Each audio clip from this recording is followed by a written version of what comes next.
जैन दर्शन की उद्घोषणा है अप्पा सो परमप्पा, अर्थात आत्मा स्वयं परमात्मा है। स्वभाव से समस्त आत्मा परमात्मा ही है। यदि वे अपने को जाने, माने और अपने में ही रमण करे तो प्रकट रूप से पर्याय में भी परमात्मा हो सकते हैं।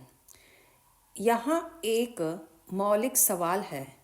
अब तक हमने यह जाना था कि आत्मा परमात्मा बन सकता है, मगर सवाल स्वाभाविक है।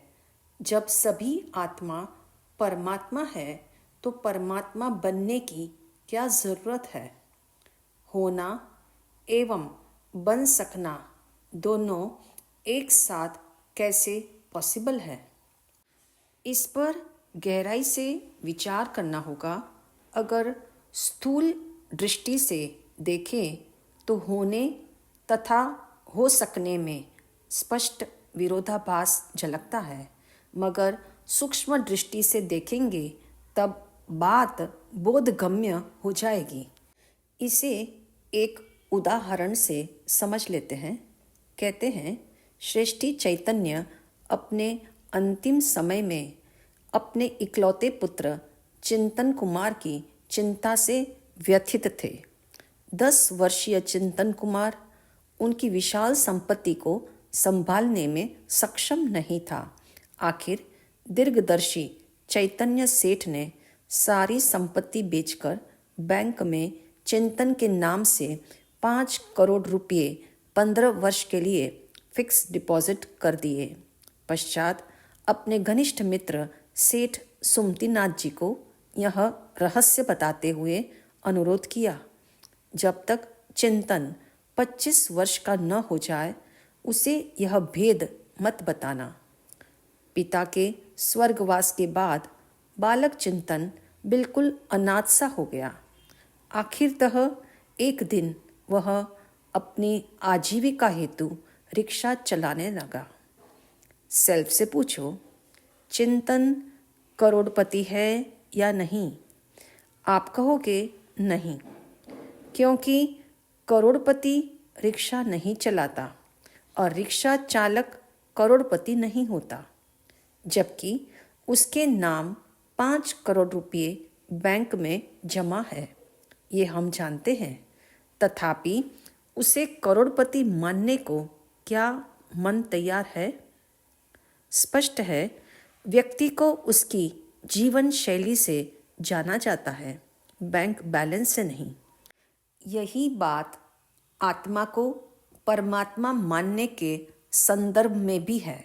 क्या रागी द्वेषी पापी अधर्मी आत्मा परमात्मा है? उसे परमात्मा माने कैसे? यदि संसार की सभी आत्मा परमात्मा है तो फिर वे दुखी क्यों है? जन्म मरण क्यों कर रही है? अरिहंत और सिद्ध परमात्मा ही परमात्मा है। संसारी आत्मा को परमात्मा कैसे माने? फिर उनमें एवं हम में अंतर ही क्या रहेगा? रहस्य यह है, परमात्मा भी 2 प्रकार के हैं, कार्य परमात्मा एवं कारण परमात्मा। जैसे अरिहंत भगवान और सिद्ध भगवान कार्य परमात्मा है। देह देवल में विराजमान आत्मा कारण परमात्मा है। कार्य परमात्मा परम पूज्य है, आदर्श है। कारण परमात्मा श्रद्धेय है, ध्येय है।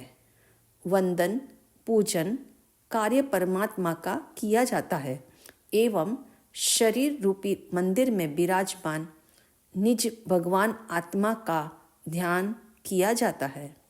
ख्याल रहे, निज आत्मा के आश्रय से आत्मा की अनुभूति होती है।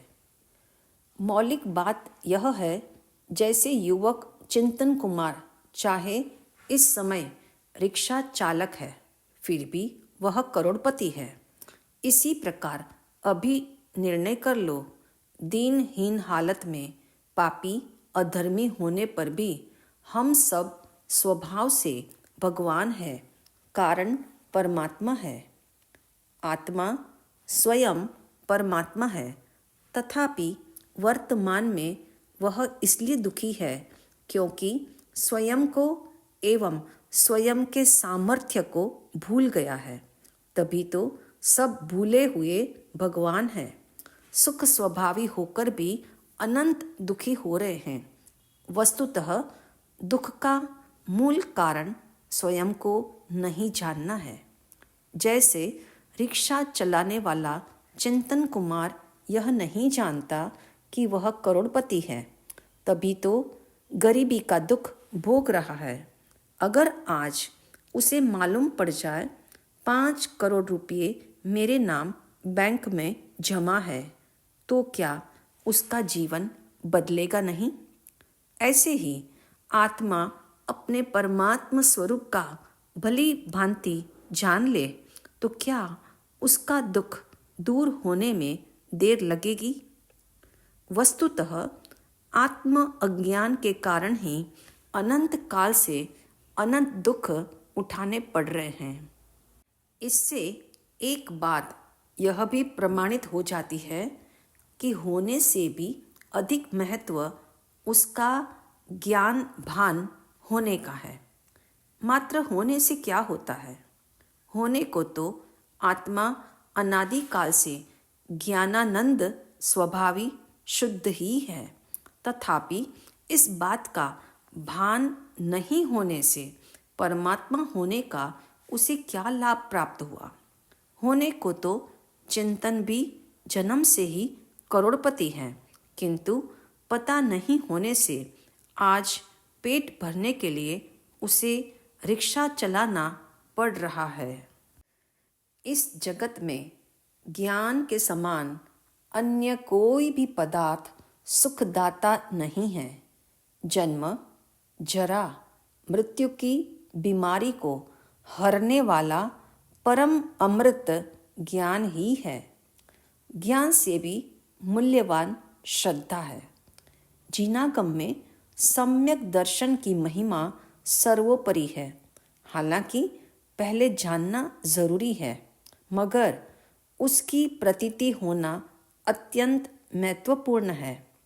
समय के प्रवाह में रिक्शा चालक चिंतन कुमार अब 25 वर्ष का हो गया। उसके नाम से बैंक में जमा रुपयों की अवधि पूर्ण हो गई थी। जब समय पर कोई लेने नहीं आया तो बैंक द्वारा अखबार में सूचना प्रकाशित हुई। बैंक में जमा 5 करोड़ रुपये अमुक तारीख तक यदि कोई व्यक्ति लेने नहीं आया तो उन रुपयों को लावारिस समझकर उसे सरकारी खजाने में जमा कर दिया जाएगा। ये समाचार जब चिंतन कुमार ने अखबार में पढ़ा कि बैंक में मेरे नाम 5 करोड़ रुपये जमा है, तो वह खुशी से नाच उठा, मगर उसकी खुशी क्षणिक साबित हुई। अगले ही क्षण उसने संशय आ गया।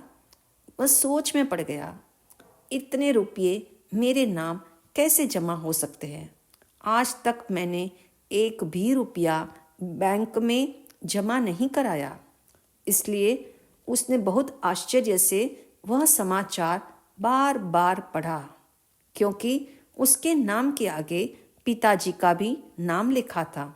उसे कुछ आशा जागी, मगर कुछ ही पल में विचार आया, संभव है इस नाम का कोई अन्य व्यक्ति हो तथा उसके पिता का नाम भी यही हो। यूं वह पुनः शंकाशील हो गया। स्पष्ट है चिंतन कुमार ने जान लिया, मगर प्रतीति नहीं हो रही थी, तो जानने पर भी लाभ न हो सका। विश्वास के अभाव में वह बार बार भ्रमित होने लगा।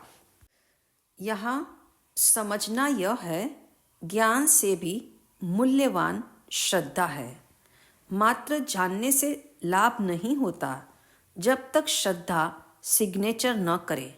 शास्त्र पढ़कर, गुरु की वाणी सुनकर हम भी जान लेते हैं कि आत्मा ही परमात्मा है, मैं शुद्ध आत्मा हूँ, मगर विश्वास कहाँ होता है?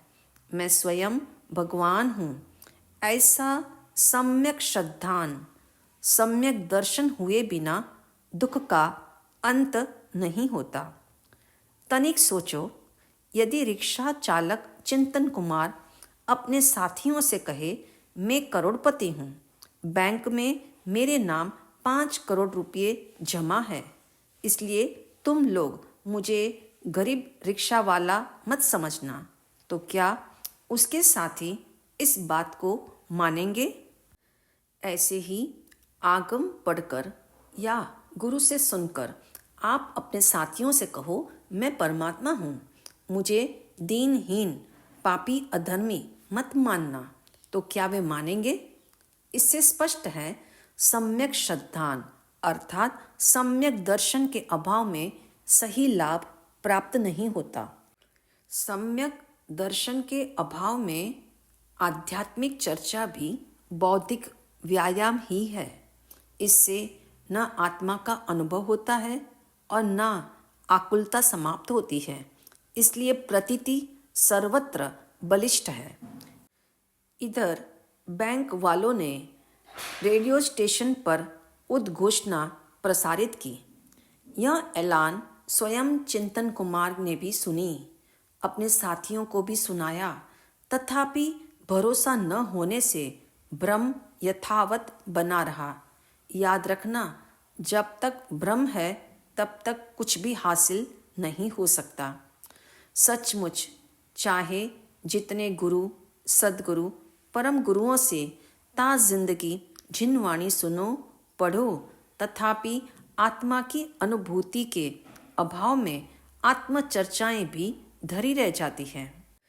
इधर सेठ सुमतिनाथ ने जब आकाशवाणी से प्रसारित इस समाचार को सुना तो वे फौरन चिंतन कुमार के पास आए और कहा, जो तुमने सुना है वह बिल्कुल सही है, तुम करोड़पति ही हो, अब रिक्शा चलाना छोड़ दो, ये मजाक नहीं है, मेरी बात पर भरोसा करो, तुम वाकई में करोड़पति हो।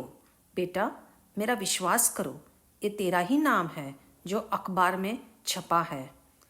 चिंतन कुमार ने कहा, जब मैंने एक भी रुपया बैंक में आज तक जमा नहीं कराया तो वे रुपये मेरे कैसे हो सकते हैं?